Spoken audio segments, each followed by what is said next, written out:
राजेश खन्ना जो बॉलीवुड के पहले सुपरस्टार थे, जो स्टारडम उन्हें मिला था, आज तक कोई नहीं पा सका। न जाने क्यों कभी कभी किसी को देखकर ऐसे लगता है पहचान पुरानी। बाबू मोशाया जिंदगी बड़ी होनी चाहिए, लंबी नहीं।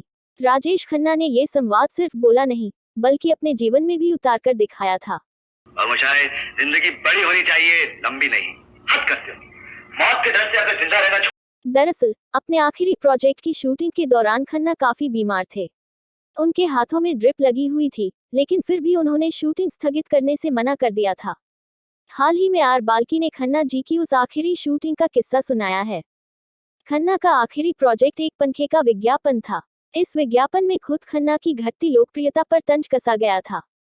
बाल्की ने राजेश खन्ना के साथ उनके बंगले आशीर्वाद में हुई अपनी पहली मुलाकात को याद किया। बाल्की ने स्पष्ट किया कि विज्ञापन मूल रूप से काका के सुपरस्टारडम पर कटाक्ष था, और यह सुनकर अभिनेता ने कहा कि अगर उनमें सेंस ऑफ ह्यूमर नहीं होता तो वह इतने बड़े सुपरस्टार नहीं होते। निर्देशक आर बाल्की ने इस विज्ञापन का निर्देशन किया था। एक बातचीत में बाल्की ने बताया कि शूटिंग से 3 दिन पहले खन्ना अस्पताल में भर्ती थे। जब उन्होंने उनसे शूटिंग स्थगित करने के लिए कहा तो उन्होंने जवाब दिया, बाल्की मैं आ रहा हूँ।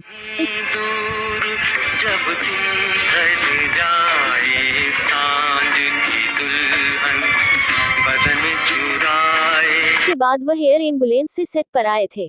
विज्ञापन की शूटिंग बेंगलुरु में होनी थी। सेट पर आने के बाद वह रिहर्सल भी करना चाहते थे। बाल्की ने याद किया कि राजेश खन्ना के आसपास कुछ सहायक थे, लेकिन जब कैमरे के सामने आने का समय आया तो उन्होंने कुछ मेडिकल ट्यूब हटा दी और कहा, चलो शुरू करें, एक्शन। बाल्की ने कहा कि राजेश ने 2 टेक लिए और फिर उन्होंने कहा, मुझे माफ करें, मैं एक और टेक लेना चाहूंगा, लेकिन मैं नहीं कर सकता।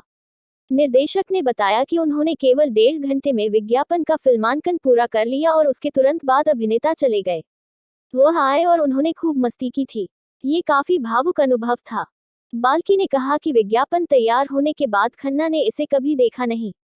शायद राजेश को विज्ञापन देखने का मौका नहीं मिला, क्योंकि वह बहुत बीमार थे। उस दिन मैं नहीं जानता था कि कुछ ही दिन बाद उनका निधन हो जाएगा। 18 जुलाई 2012 को खन्ना ने 69 साल की उम्र में मुंबई में आखिरी सांस ली थी। वह लंबे समय से कैंसर से पीड़ित थे। उनकी फैन फॉलोइंग ऐसी थी कि लोग उनके बंगले के बाहर घंटों लाइन लगाकर खड़े रहते थे। वे भारत के पहले और इकलौते अभिनेता हैं जिन्होंने एक के बाद एक लगातार 15 सोलो हिट फिल्में दी थीं।